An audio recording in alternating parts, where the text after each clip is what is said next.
প্রতিরোধ চাই। আমরা বিক্ষুব্ধ, আমরা দেশব্যাপী নারী শিশু হত্যাকারী ও ধর্ষকদের দৃষ্টান্তমূলক শাস্তির দাবি কর্মসূচি শুরু করতে যাচ্ছি।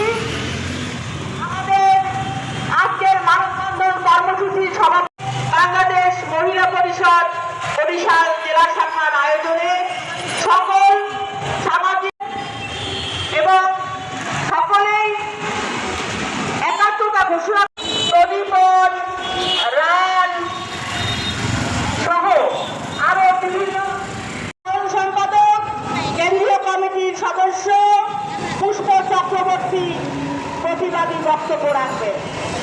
মহিলা পরিষদ বরিশাল জেলা শাখার পক্ষ থেকে শুভেচ্ছা এবং অভিনন্দন জানাচ্ছি।